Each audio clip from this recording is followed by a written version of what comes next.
자, 오늘 CPI가 나왔습니다. 예상을 밑도는 굉장히 좋은 숫자였는데요. 한 달 동안 0.2% 올랐고 연간 기준으로는 2.3% 찍어서 21년 2월 이후 가장 낮은 숫자였습니다. 근원 CPI도 전월 대비 0.2% 상승, 전년 동기 대비 2.8 상승했습니다. 전반적인 그림 보면 이렇게 안정적으로 떨어지는 그림입니다. 헤드라인과 코어 둘 다 그렇습니다. 좀 해부를 해보면요. 이 자동차 보험이 좀 많이 올랐고 렌트 하우징, 외식 이런 게 조금 올랐고요. 반면에 이 압도적으로 떨어진 가솔린 YOY 기준으로 이게 물가 수준 전반을 끌어내렸고 기름값이 내려가면 항공료도 좀 내려가겠죠. 그래서 에어페어도 좀 내려갔고요. 일렉트로닉스 이런 거 좀 내려가고 전반적으로는 물가가 상당히 안정된 모습이었습니다.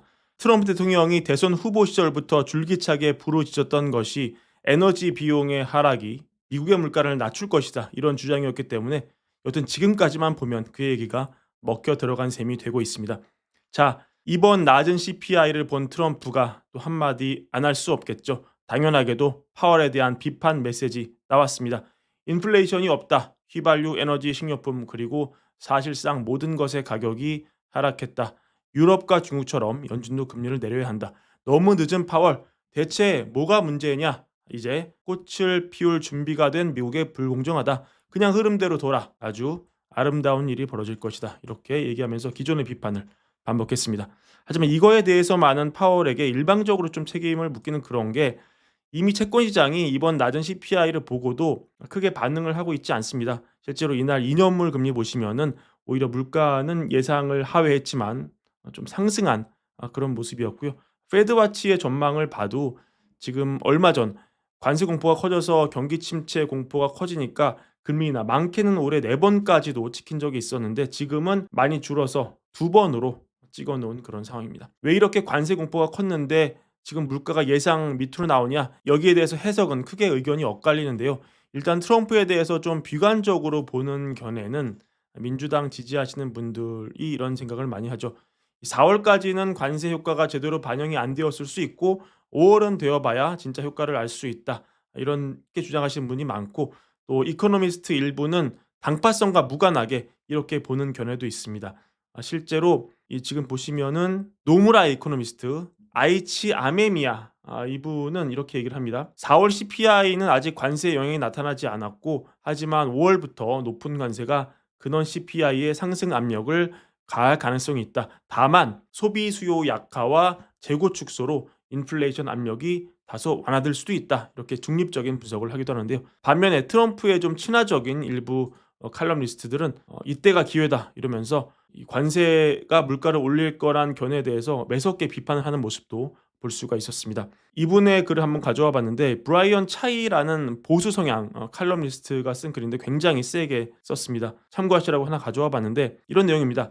민주당과 그들을 지지하는 언론들은 트럼프 대통령의 관세 정책이 미국 경제에 불을 지르고 국민들의 지갑을 초토화시킬 것이라고 몇 달 동안 비명을 질러왔지만 현실을 보자 이제 막 발표된 최신 CPI가 그들의 공포 마케팅에 한 방을 날렸다. 온갖 걱정을 쏟아냈던 진보 진영과 달리 물가는 오히려 완화됐다. 민주당은 트럼프 관세를 경제 종말이라고 하면서 척 슈머 상원 원내대표 가구당 연간 최대 $1,200 추가 부담될 거다 이렇게 얘기를 하면서 식료품도 오르고 기름값도 오르고 소비자 파산 공포까지 얘기했지만 지금 현실을 보니 그렇지 않다. 그래서 민주당에게 내가 경고하겠다.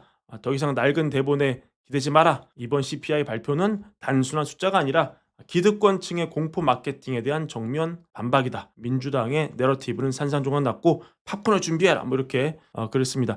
사실 물가라는 요소는 사실 데이터는 중립적이죠. 하지만 이 물가라는 요소가 이미 이 정치와 연관이 돼서 돌아가서 그게 문제긴 합니다. 최근 기대 인플레 급등에서 볼 수 있듯이 민주당 지지 계층은 물가를 굉장히 안 좋게 보고 있고요. 사실은 지금 중립적인 계층에 있는 분들도 조금 안 좋게 보고 있긴 하죠. 하지만 이렇게 양극화가 굉장히 벌어지고 있다는 점은 여러 가지 우려를 낳고 있습니다. 공화당 지지 계층은 굉장히 아직도 굉장히 낮게 보고 있는 것이거든요. 이 물가라는 변수가 이미 정치적인 요소가 되어버린 것입니다. 그래서 지금 물가를 놓고 정치 싸움을 하는 그런 모습을 우리는 보고 있는 상황이고요. 여튼 이런 상황에서 오늘 증시는 전반적으로 안정적으로 상승하는 모습 보여줬습니다. 다우지수만 하락했는데 이거는 이 유나이티드 헬스케어의 버즈로 인해서 주가가 크게 내려갔기 때문에 이 생긴 일종의 데이터 왜곡이라고 봐야 하고요. 전반적인 증시는 굉장히 좋았다. 이렇게 봐야 맞는 상황입니다. 이제 월가는 다시 S&P 500 전고점 돌파를 바라보고 있습니다. 이번에 소개된 기술적 분석 내용을 좀 전해드리면 이제 S&P 500이 사실은 연초 기준으로 상승 전환을 했죠. 상당히 흐름 좋습니다. 그리고 3월 말 이후에 처음으로 어떻게 됐습니까? 200일 이동 평균선을 상향 돌파를 한 상황입니다. 그래서 이 매크로 리스크 어드바이저스 이 존 콜로버스란 분은 이렇게 분석을 합니다. 현재 S&P 500 지수는 지난 2월 19일 기록했던 사상 최고치 6144까지 주요 저항선이 남아있지 않다. 이렇게 분석합니다. 한마디로 시장의 색깔이 좀 바뀌었다는 얘기죠. 그래서 콜로버스는 이거는 추세가 긍정적으로 전환되고 있다는 그런 신호고 향후 하락 구간에서도 매수세가 강해질 가능성을 높인다. 해석하자면 일시적으로 증시가 하락하더라도 추세가 바뀌었기 때문에 바이 더 딥이 나온다. 이런 분석이 되겠습니다. 그래서 콜로버스 의견에 따르면 S&P 500이 6,600까지 갈 수 있다고 보고 또 로스 캐피탈 파트너스 제시 오하라 이분은 6,450이 일단 첫 번째고 그 다음에 6,645까지 오를 수 있다. 이렇게 보고 있습니다. 하지만 역사적으로 200일 이동평균을 돌파한 이후에도 반드시 상승이 지속된 것은 아니다. 이렇게 의견이 나오는데 이 CFRA의 샘 스토발 이분의 의견에 따르면은 2차 세계대전 이후에 S&P 500이 보인 14차례 약세장을 분석을 해보니까 3분의 2는 두 자릿수 하락 이후에 반등을 했지만 200일 이동평균을 2% 이상 넘어간 후에 지금 우리가 보는 그 그림이죠. 그걸 돌파하고 다시 더 낮은 수준으로 하락을 했다. 그래서 우리가 상승만 보지 말고 밑에 지지선 손절 라인도 봐야 된다. 이런 얘기도 나오는데 그래서 요 지금 낙관론을 펼치는 콜로버스의 조언에 따르자면은 이분 얘기는 뭐냐? 이 지금은 지난주 고점인 5,720이 지지선이고 만약 이게 5,580 밑으로 밀리면은 5,425 수준에서 추가 지지력을 시험하게 될 것이다. 이렇게 전망합니다. 기술적 분석을 좋아하시는 분들은 참고하시기 바랍니다.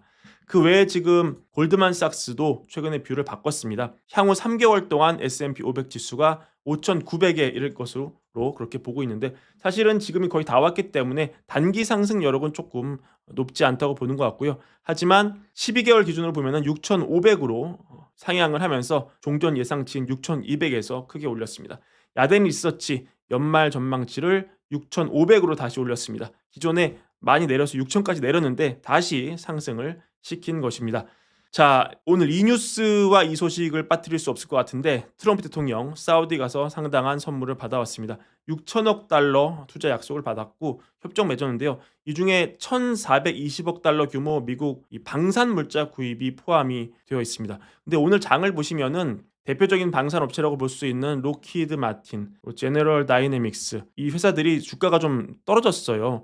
이거는 역시 지금 국장에서도 좀 제기되고 있는 그런 화두죠. 방산업 이 섹터가 연초부터 너무 좋았기 때문에 오히려 이번에 미중 관세 완화 기대감이 불고 증시가 전반적으로 상승을 하면서 섹터 로테이션이 지금 나오는 게 아니냐. 이런 지적이 미국과 한국에 공이 나오고 있습니다. 그래서 오늘 일단 장의 신호만 보자면 역시 대장주는 이런 반도체주 그리고 테슬라 이런 기술주 정도였다. 메타 이런 것도 포함이다. 이런 게 지금 어떤 섹터 로테이팅의 어떤 신호를 제공한다. 이런 분석이 나오고 있고 지금 S&P 500이 좋지 않을 때 굉장히 좋은 모습 보였던 버크셔 해서웨이, 워런 버핏의 은퇴 시사와 맞물려서 지금 S&P 500이 올랐는데도 떨어지는 모습 이런 것도 참고할 만하겠습니다. 좀 색깔이 바뀐 부분이 있다.